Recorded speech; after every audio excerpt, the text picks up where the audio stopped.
গতকালকে সরকার ব্রিফিং দিয়েছে যে হাসিনাকে না ফিরে দিলেও আপাতত প্রাথমিক অবস্থায় আসাদুজ্জামান খান কামাল সাবেক স্বরাষ্ট্রমন্ত্রী তাকে ফিরিয়ে দেবে। এই ব্যাপারে ভারতের সাথে কথা হচ্ছে, আলহামদুলিল্লাহ বলেন। আমরা বলতে চাই যে সাবেক স্বরাষ্ট্রমন্ত্রী হুকুম দিয়ে 2000 ছাত্র জনতাকে হত্যা করালেন, আয়না ঘর তৈরি করে আলেমদের জেলেবন্দি করলেন, মানুষকে হত্যা করে আগুনে পুড়িয়ে দিলেন। শুধু আসাদুজ্জামান খান কামাল নয়, স্বৈরাচার সহ তাদেরকে ফিরে এনে ফাঁসির দড়িতে ঝুলাতে হবে। কিন্তু গত 16 বছরে আলেমদের উপরে যারা জুলুম করেছে, জনগণের উপরে জুলুম করেছে, তারা বর্তমানে আছে না পালাইছে? কথা বলেন না কেন? মামু বাড়ি দিল্লি পালাতে বাধ্য হয়েছে। গত এক সপ্তাহ আগে তার বিরুদ্ধে, স্বৈরাচারের বিরুদ্ধে ফাঁসির রায় হয়ে গেছে। আপনারা কি জানেন? আরো জোরে বলেন জানেন? তবে কিছু কিছু সুশীল বের হয়েছে, বলতেছে না শেখ হাসিনা মহিলা মানুষ, একে ফাঁসি দেওয়া ঠিক হবে না, মানবতা বিরোধী। এই সমস্ত সুশীলদের বলতে চাই হাসিনা মহিলা মানুষ, তবে ফিরাউন নমরুদ আবু জেলকে হার মানাইছে। ও পুরুষের চেয়ে খারাপ। একে শুধু একবার ফাঁসি নয়, 2000 বার ফাঁসি দিলেও তারপরে প্রতিশোধ হবে না। ভালো করে বোঝেন, হাসিনাকে যদি একবার ফাঁসি দেন তাহলে আবু সাইদ হত্যার বিচার হলো। হত্যা করছে 2000, বাকি থাকে কত? আরো 1999। তাহলে এগুলো বিচার কবে হবে? এই জন্য দুনিয়ার বিচার হলো একবার ফাঁসি, আর আখিরাতের বিচার হলো আল্লাহ জাহান্নামে মারতেই থাকবে, গলার মধ্যে দড়ি দিতেই থাকবে, আল্লাহ বাটাম ফাটাতেই থাকবে। কিন্তু ওখানে কোনো মৃত্যু, আল্লাহ বলতেছেন খালিদিনা ফিহা আবাদা, চিরকাল সেখানে থাকবে। জোরে বলেন আল্লাহু আকবার। তবে শেখ হাসিনা পালিয়ে আছে ভারতে, আর সাবেক স্বরাষ্ট্রমন্ত্রী আসাদুজ্জামান খান কামাল গতকালকে সরকার ব্রিফিং দিয়েছে যে হাসিনাকে না ফিরে দিলেও আপাতত প্রাথমিক অবস্থায় আসাদুজ্জামান খান কামাল সাবেক স্বরাষ্ট্রমন্ত্রী তাকে ফিরিয়ে দেবে। এই ব্যাপারে ভারতের সাথে কথা হচ্ছে, আলহামদুলিল্লাহ বলেন। আমরা বলতে চাই যে সাবেক স্বরাষ্ট্রমন্ত্রী হুকুম দিয়ে 2000 ছাত্র জনতাকে হত্যা করালেন, আয়না ঘর তৈরি করে আলেমদের জেলেবন্দি করলেন, মানুষকে হত্যা করে আগুনে পুড়িয়ে দিলেন। শুধু আসাদুজ্জামান খান কামাল নয়, স্বৈরাচার সহ তাদেরকে ফিরে এনে ফাঁসির দড়িতে ঝুলাতে হবে। কামাল সাহেবের একটা ছবি দেখেছেন ফেসবুক সোশ্যাল মিডিয়াতে, পুরো চেহারা বিকৃত হয়ে গেছে, পুরো চেহারা চেঞ্জ। 3 মাস আগে, 1 বছর আগে কি ছিল এখন চেনাই যাচ্ছে না। পুরো চেহারা কালো হয়ে গেছে, মোষের মতো কালো। আগে ছিল কি এখন কি? শরীয়তের পরিভাষায় হাদিসে এসেছে, যারা মানুষ হত্যা করে ওই আত্মীয় স্বজনের অভিশাপে আল্লাহ তারা এই বেঈমানদের চেহারা বিকৃতি করে দেয়। ছাত্র জনতাকে হত্যা করেছে, আজকে তাদের চেহারা বিকৃতি ভয়ঙ্কর রূপ ধারণ করেছে। আমরা বলতে চাই আজ হোক কাল হোক এদের বিচার হবেই ইনশাআল্লাহ। মাঝে মধ্যে স্বৈরাচার বলে আমি কিন্তু সীমানার কাছেই আছি, যে কোনো সময় শর্ট করে ঢুকে পড়তে পারি। আমরা বলতেছি ম্যাডাম আসেন, এটা তো আপনার বাবার দেশ, আপনি আসেন, আপনি শর্ট করে ঢুকবেন আর আমরা আপনাকে ফট করে আয়না ঘরে ঢুকে দেব। কথা কোন জায়গা? আমরা ফট করে গলার মধ্যে ফাঁসির দড়ি ঢুকাইয়া দেব। বুবু ভাইস শর্ট করিয়া ফাঁসির দড়ি তোমার জন্য রাখছি গো সাজাইয়া, রিসেপশনে বইসাই আছি ফাঁসির মালা লইয়া, বুবু আইসো শট করিয়া ফাঁসির দড়ি তোমার জন্য রাখছি গো সাজাইয়া। আল্লাহর কোরআন বলছে কুতিবা আলাইকুমুল কিসাস, জীবনের পরিবর্তে জীবন, হাতের পরিবর্তে হাত, পায়ের পরিবর্তে পা, চোখের পরিবর্তে চোখ। এই আয়াতের ডিজিটাল ব্যাখ্যা হলো ফাঁসির দড়ির পরিবর্তে ফাঁসির দড়ি। বুবু আইবা তুমি আইবা গো, এইবার আইসা বুবু ক্ষমতা পাইবা না। যারা ঠিক বলবে না মনে করবেন এদের মধ্যে ভেজাল আছে। এ জোরে বলেন ঠিক। বুবু আইবা তুমি আইবা গো, এইবার আইসা বুবু ক্ষমতা পাইবা না। খোঁজনে বুবু কাদের কাকার অবস্থা খারাপ, দরবেশ বাবার হারুন আঙ্কেল এখন সামনে আসে না। নেতা কর্মী সব জেলের ভেতর, বুবু আসে ডরের উপর, কখন জানি আসে গ্রেফতারি পরোয়ানা। বুবু আইবা তুমি আইবা গো, এইবার আইসা বুবু ক্ষমতা পাইবা না। বয়স তোমার 80 বছর, ও ডাকেছে বুবু তোমায় কবর, দাফন হবে কোথায় সেইটা ভাবলা না। বুবু আইবা তুমি আইবা গো, এইবার আইসা বুবু সিয়ার পাইবা না। কথা বলেন ঠিক কিনা? আলোচনা কি চলবে? কারা কারা চলবে দুটি হাত আল্লাহকে তুলে দেখান। ফাযাক্কির বিল কুরআনি মান ইয়াখাফু ওয়াঈদ। হে রাসূল, আপনি মানুষদেরকে কোরআন দিয়ে ডাকেন, কোরআন দিয়ে আহ্বান করেন, কোরআন দিয়ে ওয়াজ করেন, নসিহত করেন। যদি তাদের অন্তরে আল্লাহর ভয় থাকে তাহলে তারা হেদায়েত প্রাপ্ত হবে। সুবহানাল্লাহ বলেন, আর একটু জোরে বলেন।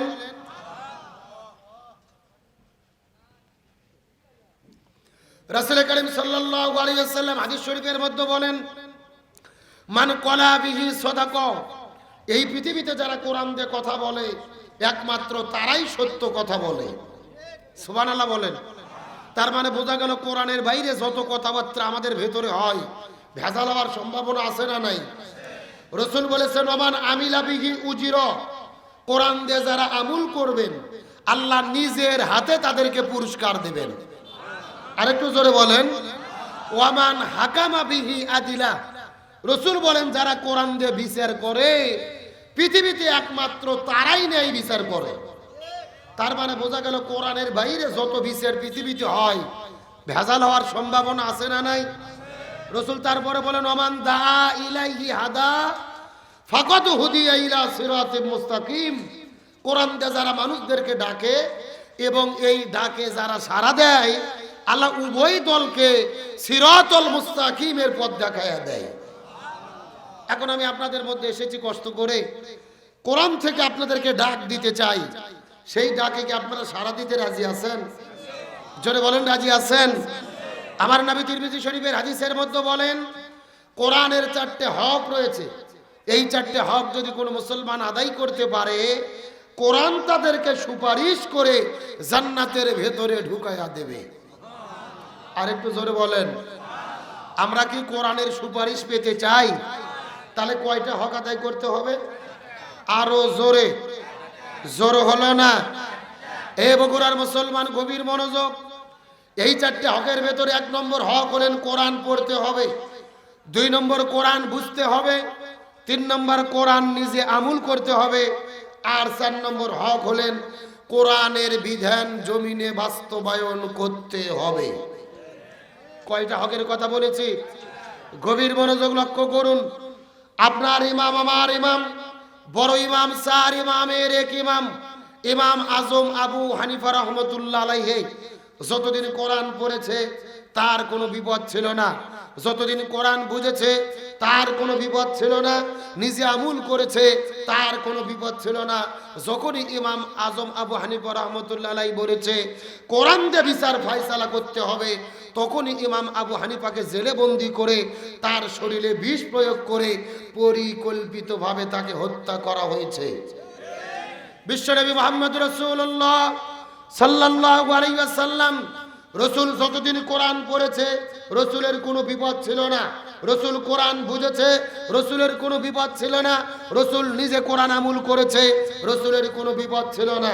যখন রাসূল বলেছেন জমিন যার আইন চলবে তার, কোরআন শুধু পড়লে আর বুঝলে হবে না, কোরআন জমিনে কায়েম করতে হবে, কোরআনের ভিত্তিতে বিচার করতে হবে, কোরআন দিয়ে রাষ্ট্র পরিচালনা করতে হবে, তখনই নবীজিকে জেলে বন্দি করে 3.5 বছর আটকে রেখেছেন। উহুদের ময়দানে দন্দর মোবারক শহীদ করে দিয়েছেন, তায়েফের ময়দানে রক্ত ঝরিয়েছেন। 1 নয় 2 নয়, আমাদের নবীজিকে 27 বার হত্যার টার্গেটের শিকার করা হয়েছে। তার মানে বোঝা গেল কোরআন পড়লে বিপদ হয় না, কোরআন বুঝলে বিপদ হয় না, কোরআন নিজে মানলে বিপদ হয় না, কিন্তু কোরআন কায়েমের আন্দোলন করতে গেলে বিপদ হয়। এই বাংলাদেশের দিকে লক্ষ্য করে দেখেন, কোরআনের পাখি শহীদ আল্লামা দেলোয়ার হোসেন সাইদি যতদিন কোরআন পড়েছে তার কোনো বিপদ ছিল না, কোরআন বুঝেছে তার কোনো বিপদ ছিল না, নিজে আমল করেছে তার কোনো বিপদ ছিল না। যখন আল্লামা সাঈদী বলেছেন জমিন যার আইন চলবে তার, এই কোরআন শুধু পড়লে হবে না, কোরআন দিয়ে পার্লামেন্ট পরিচালনা করতে হবে, কোরআন দিয়ে বিচার করতে হবে, কোরআন দিয়ে পুরো বাংলাদেশ পরিচালনা করতে হবে। তখনই আল্লামা সাঈদীকে 13 বছর জেলে বন্দি রেখে হসপিটালে ভর্তি করে ইনজেকশনের সিরিজে বিষ ঢুকায়া পরিকল্পিতভাবে শহীদ করে দেওয়া হয়েছে। তাহলে বোঝা গেল কোরআনের প্রথম 3টে হক আদায় করলে বিপদ হয় না, কিন্তু শেষ হক আদায় করতে গেলে বিপদ। এখন আপনাদের প্রশ্ন করতে চাই, গন্ডগ্রামের মুসলমান, এই কোরআনের সুপারিশ নিয়ে কি আমরা জান্নাতে যেতে চাই? জোরে বলেন, জান্নাতে যেতে চাই। তাহলে আজকের প্রোগ্রামের শুরুতে শপথ গ্রহণ করব, কোরআন পড়বো, কোরআন বুঝবো, কোরআন দিয়ে জীবন করব। এই কোরআনের 4টে হক আদায় করতে গিয়ে নিজেদের জীবনের সর্বোচ্চ বিলিয়ে দেব। তারপরে কোরআন সারা হব না। কারা কারা যে আছেন দুটো হাত আল্লাহকে তুলে দেখান। দেন, একজন তাকবীর দেন।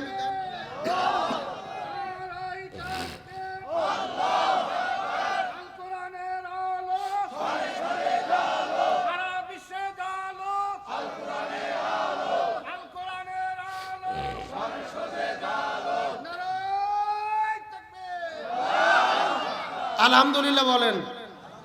কোনো মতো টেনে টুনে পাস, মানে ওই ভাই যদি স্লোগান না দিত আপনারা ফেলই করতেন। তাকবীর দিতে কি আপনাদের ভয় লাগে? আল্লাহ কোরআনে বলেছেন ওয়া রাব্বাকা ফাকাব্বির, তোমরা আল্লাহর নামের তাকবীর দাও। কার কথা? তাহলে নামাজ, রোজা, হজ, যাকাত যেমন ফরজ, আল্লাহর নামের তাকবীর দেওয়াও তেমন। সুতরাং তাকবীরের বিরোধিতা যারা করে এরা কখনো মুসলমানের বাচ্চা হতে পারে না। সুতরাং ইমানের স্পিড জাগানোর জন্য আমাদের মূল শক্তি হলো তাকবীরের শক্তি। চিৎকার করে বলেন আল্লাহু আকবার। ভূমিকার কথা শেষ, ডাইরেক্ট আলোচনা। আমরা দরুদ পড়েছি সেই রাসূলের প্রতি যে নবীর জীবন, আদর্শ, সিরাত মেনে চলা আল্লাহ তাআলা আমাদের জন্য ফরজ করে দিয়েছেন। সুবহানাল্লাহ বলেন। নবীজির জীবন আদর্শ মানা আল্লাহ তাআলা কি করে দিয়েছেন? প্রথম 2 মিনিট কথাগুলো ভালো করে বুঝবেন। এই 2 মিনিট যদি মনোযোগ না দেন পুরো আলোচনা বোঝার কোনো বুদ্ধি নেই। বাংলাদেশের 90% মুসলমান, সাউন্ড খুবই ঠিক আছে কিন্তু ওরা চোঁ করতেছে, দেখেন। প্রয়োজনে একটু কমান, শুনতে ভালো লাগে সেই কাম করেন। গভীর মনোযোগ লক্ষ্য করুন। বাংলাদেশের 90% মুসলমান, অধিকাংশ মানুষের ধারণা যে নবীজির জীবন মেনে চলা হলো সুন্নাত, অথচ নবীর জীবন আদর্শ মানাকে ফরজ করেছেন কে? আরো জোরে বলেন। তাহলে একজনও জবান বন্ধ রাখবেন না, চিৎকার করে সবাই বলেন তো রাসূলের জীবন আদর্শ মানা কি? পেছনে মুখ খুলতেছেন এরা কারা? সবাই। রাসূলের জীবন আদর্শ মানা কি? এখন ফরজ কি আব্দুল সালাম যুক্তিবাদীর কথাই হবে? সভাপতির কথাই হবে? ফরজ হতে গেলে হুকুম লাগবে কার? আরো জোরে বলেন। আবার প্রিয় বন্ধুগণ, মুসলমান ভাইরা গভীর মনোযোগ। কোনো দিকে নজর নাই, কোনো দিকে তাকাতাকি নাই। কোরআন সুন্নাহর আলোকে চুম্বক কিছু কথা বলার পর আপনাদের মধ্য থেকে বিদায় নিয়ে চলে যাওয়ার চেষ্টা করব। আল্লাহ তাআলা নবীজির জীবন মানা ফরজ করে দিয়েছেন। এই সম্পর্কে 1450 বছর আগে আল্লাহ রাব্বুল আলামিন কোরআনুল কারীমের মধ্যে কত চমৎকার করে বলেন, ওয়ামা আতাকুমুর রাসূলু ফাখুযুহু ওয়ামা নাহাকুম আনহু ফান্তাহু।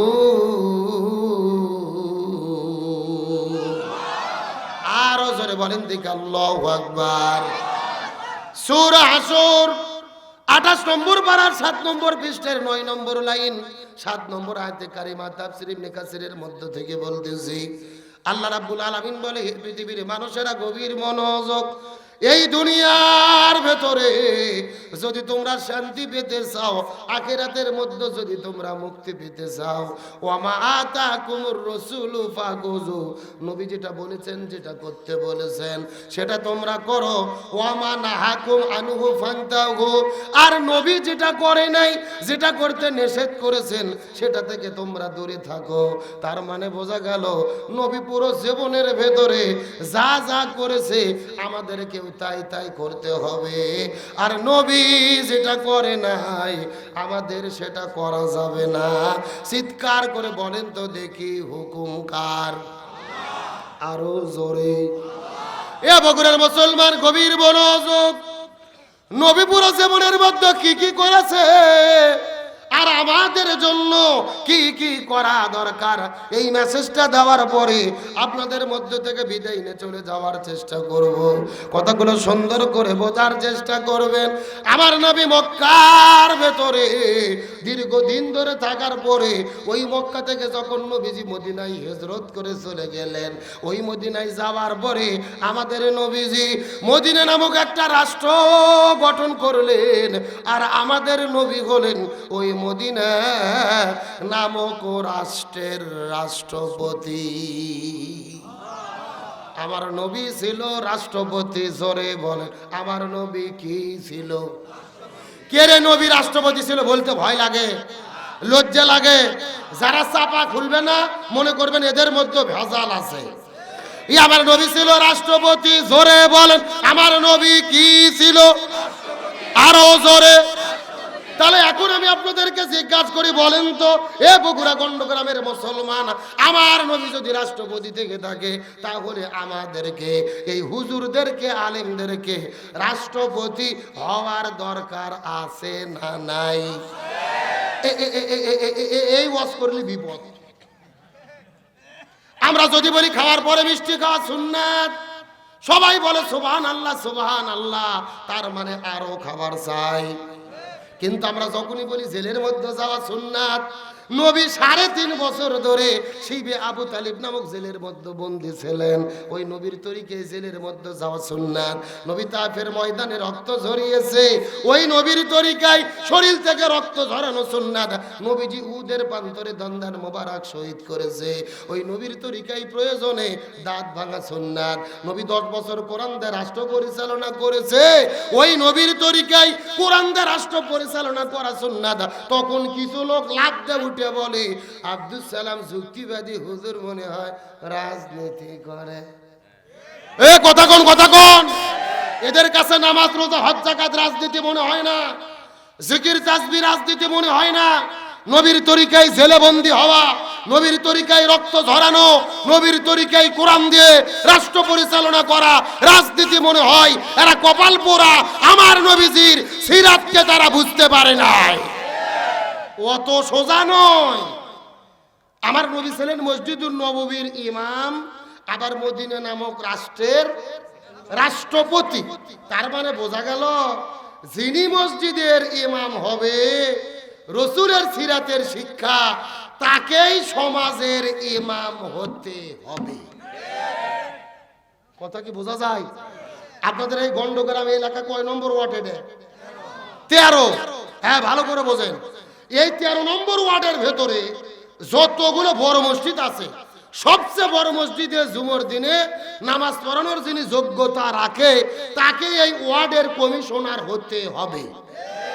আপনাদের এই বগুড়া সদর আসনে সবচেয়ে বড় মসজিদে জুমার দিনে যিনি খুতবা দেওয়ার যোগ্যতা রাখে তাকেই এলাকা থেকে এমপি হতে হবে। বাংলাদেশের সবচেয়ে বড় মসজিদের বাইতুল মুকাররমের ভেতরে জুমার দিনে কোরআন থেকে যিনি খুতবা দেওয়ার যোগ্যতা রাখে তাকেই বাংলাদেশের রাষ্ট্রপতি প্রধানমন্ত্রী হতে হবে। কথা ক্লিয়ার না ভেজাল আছে? কিন্তু আমরা ভাগ করে ফেলছি, একেবারে হুজুর করে বাঁটে ভাগ করে আলাদা করে দিছি যে হুজুরদের কাজ শুধু মসজিদে নামাজ পড়াবে, মাদ্রাসার বুখারি পড়াবে, তারপরে পীরের খানকার যেয়ে মাঝে মধ্যে জিকিরের ঝাঁকি মারবে, মানুষ মরে গেলে জানাজা, বিয়ের দিনে বিয়ে, 7 দিনে গরু জব করে খাওয়া, 40 দিনে হালুয়া রুটি, এর বাইরে কোনো দায়িত্ব নেই। আমরা হুজুরেরা মসজিদ মাদ্রাসা পীরের খানকা এগুলো ভাগ করে বেটে নিয়ে বসে আছি, আর এই সুযোগে জালেমেরা পুরো জমিন দখল করছে। এই কথা বলেন ঠিক কিনা? আল্লাহর কোরআন মানুষ সৃষ্টি করার আগে আল্লাহ তাআলা বলেছিলেন, ওয়াইজ ক্বালা রাব্বুকা লিল মালাইকাতি ইন্নী জাইলুন ফিল আরদি খলিফা। আল্লাহ কিন্তু বলেনি ফিল মসজিদে খলিফা, আমি মসজিদে খলিফা পাঠাবো, ফিল মাদ্রাসাতে খলিফা, আমি মাদ্রাসাতে খলিফা পাঠাবো, ফি খানকায়ে খলিফা, আমি খানকাতে খলিফা পাঠাবো। আল্লাহ বলছে না ফিল আরদি খলিফা, আমি জমিনে খলিফা পাঠাতে চাই। তার মানে বোঝা গেল আলেমদের দায়িত্ব শুধু মসজিদ মাদ্রাসা আর পীরের খানকা পরিচালনা নয়, আলেমদের দায়িত্ব পুরো জমিনের নেতৃত্ব দেওয়া। তাহলে চিৎকার করে বলেন দেখি শান্তির জন্য কি লাগবে?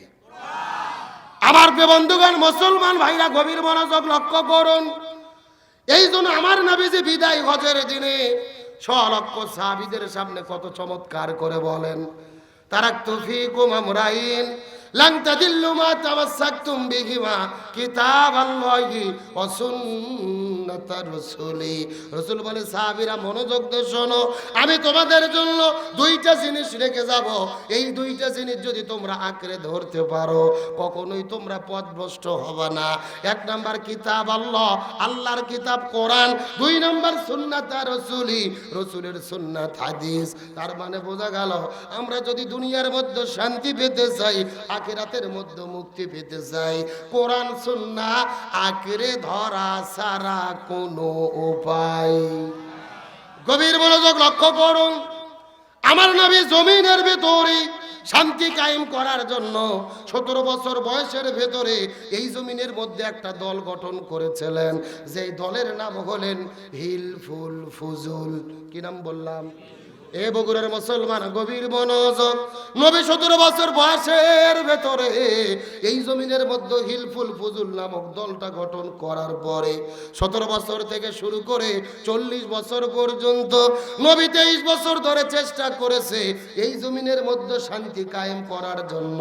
কিন্তু দুর্ভাগ্যজনক ব্যাপার হলো 23 বছর ধরে চেষ্টা করার পরেও এই জমিনের ভেতরে নবীজি শান্তি কায়েম করতে পারলো। এ বগুড়ার মুসলমান গভীর মনোযোগ। নবীজি 23 বছর ধরে চেষ্টা করেছে কিন্তু জমিনের ভেতরে শান্তি কায়েম করতে পারলো না। কিন্তু নবীজির বয়স যখন 40 বছর হয়ে গেল, আল্লাহ নবীজির উপরে কোরআন নাজিল করলেন। নবীজি যখন কোরআনের দাওয়াত দেওয়া শুরু করলো, এই কোরআন জমিনে প্রতিষ্ঠা হয়ে গেল, শান্তিও কায়েম হয়ে গেল। নবীজির জীবনটাকে 2 ভাগে ভাগ করার চেষ্টা করেন। নবুয়ত পাওয়ার আগে 23 বছর, আবার পরে 23 বছর। 17 থেকে শুরু করে 40 পর্যন্ত নবুয়ত পাওয়ার আগে 23 বছর, আবার 40 থেকে শুরু করে 63, নবুয়ত পাওয়ার পরে 23 বছর। আগের 23 বছর নবী চেষ্টা করলেন কিন্তু জমিনের মধ্যে শান্তি কায়েম করতে পারলো না। কিন্তু পরে 23 বছরের ভেতরে নবীজি কেন শান্তি কায়েম করতে পারলো? এর পেছনে কারণ হলো আগের 23 বছরের ভেতরে নবীজির কাছে দল ছিল কিন্তু নবীজির দলের সংবিধান আল্লাহর কোরআন ছিল না। কথা কি বোঝা যায়? এ ভালো করে বোঝেন। আপনার আমার মতো 2 টাকার ছুটকে ফাটকে হুজুর না, এলাকার তেল তেলা গোয়ান্দার নেতা না।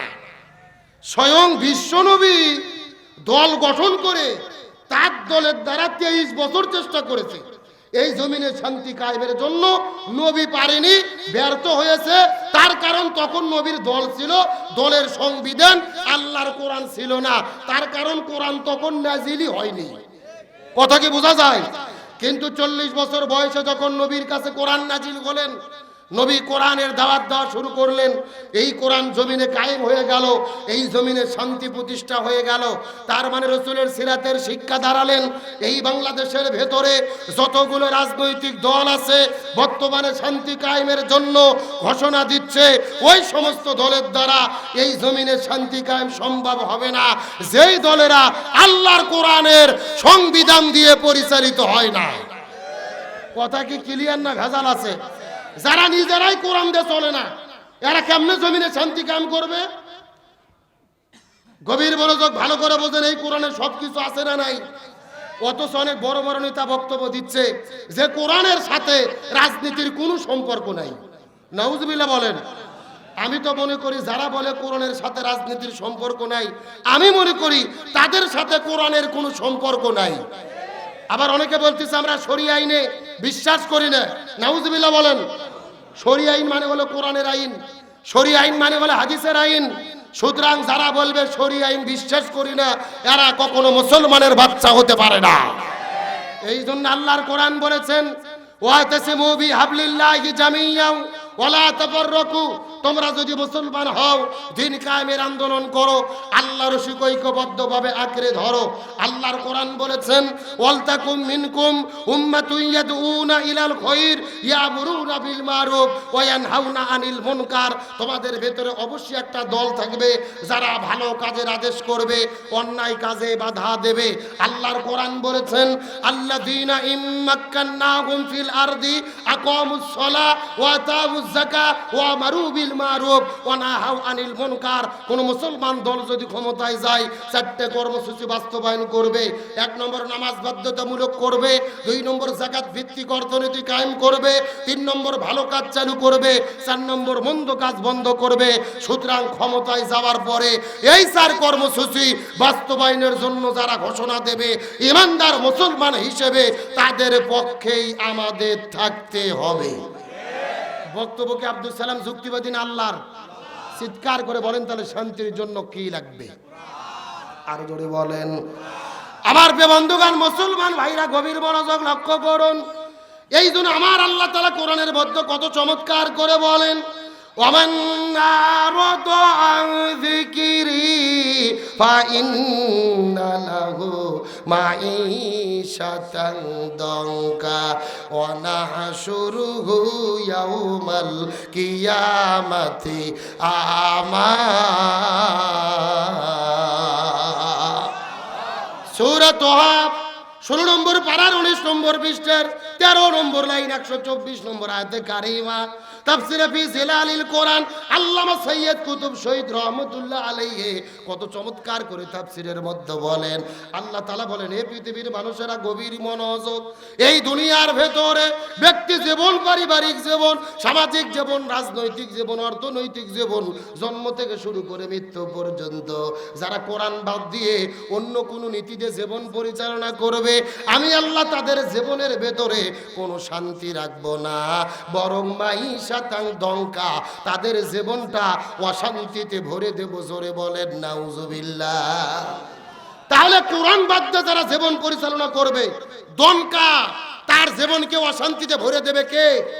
তাহলে শান্তির জন্য কি লাগবে? এই জন্য আল্লাহ বলেন, ফামান তাবিয়া হুদায়া ফালা খাউফুন আলাইহিম ওয়ালা হুম ইয়াহজানুন। লক্ষ্য করেন, এই যেখানে আপনারা লিখে দিয়েছেন আব্দুল সালাম যুক্তিবাদী, আমি যুক্তিতে কিছু কথা আপনাদেরকে বুঝাই। মনে করেন যে বাংলাদেশের ঢাকা শহরে বিশাল বড় একটা পানির ট্যাঙ্কি আছে। জোরে বলেন, কিসের ট্যাঙ্কি? ওই ট্যাঙ্কির মধ্যে থেকে পাইপ দিয়ে দিয়ে বাংলাদেশের 64টা জেলায় পানি সাপ্লাই দেওয়া হয়। আমার কথা কি বোঝা যাচ্ছে? কিন্তু ঢাকা শহরে যে পানির ট্যাঙ্কি আছে, ওই ট্যাঙ্কির ভেতরে একটা মরা বিড়াল মরিয়ে পচে গন্ধ উঠে আছে, বুঝতেছেন? এখন একটা পাইপ আস্তে আস্তে আস্তে আপনাদের বগুড়া বনানী মোড়েও এসেছে। এখন বলেন তো, পাইপ দিয়ে যেই পানি বের হচ্ছে, ওই পানি ভালো না গন্ধ? আরো জোরে বলেন। এখন গন্ধওয়ালা পানি বের হওয়ার পরে বগুড়া জেলার যত বড় বড় হুজুর আছে, ইমাম, মুয়াজ্জিন, খতিব, মুফতি, মুহাদ্দিস, ফকিহ, সব আলেমদেরকে ডেকে বলা হয়েছে, এই হুজুরের গোষ্ঠীরা, এই যে গন্ধওয়ালা পানি বের হচ্ছে, তোমরা ফু দিয়ে দিয়ে পরিষ্কার করো। হবে? কথা বলেন হবে? আচ্ছা, বগুড়া জেলার হুজুর তো দূরের কথা, কাবা শরীফের ইমামও যদি এসে ফু দেয়, পানি পরিষ্কার হবে? আচ্ছা বলেন তো, পানি পরিষ্কার করতে গেলে কি পরিষ্কার করা লাগবে? ওই ঢাকা শহরের ট্যাঙ্কি পরিষ্কার করা লাগবে। এটা কি বুঝতে পেরেছেন? এবার আসল ওয়াজ শোনেন, আসল ওয়াজ। এই বাংলাদেশেও শান্তি প্রতিষ্ঠার একটা ট্যাঙ্কি আছে, যার নাম হলো সংসদ ভবন। আরো জোরে বলেন। আর সংসদের ভেতর থেকে বাবার আইন, দাদার আইন, চাচার আইন, খালুর আইন, ফুপর আইন, কার্ল মার্ক্সের আইন, লেনিনের আইন, পুতিনের আইন, ধর্মনিরপেক্ষতাবাদ, জাতীয়তাবাদ, সোশ্যালিজম, ক্যাপিটালিজম, ভারতের আইন, ব্রিটিশের আইন, মানব রচিত তন্ত্র মন্ত্রকে জুতাই এবং ঝাঁটাপিটা করে বিদায় করে যতদিন পর্যন্ত কোরআন পার্লামেন্টে ঢুকাইয়া কোরআন দিয়ে বাংলাদেশ পরিচালিত না হবে, ততদিন পর্যন্ত এই জমিনের ভেতরে শান্তি আসতে পারে না, পারে না, পারে না। সুতরাং সমস্ত তন্ত্র মন্ত্রকে জুতো এবং ঝাঁটাপিটা করে বিদায় করে কোরআন দিয়ে বাংলাদেশ পরিচালিত হোক, এটাকে আপনারা চান? কারা কারা চান? দুটি হাত আল্লাহকে তুলে দেখায় দেন।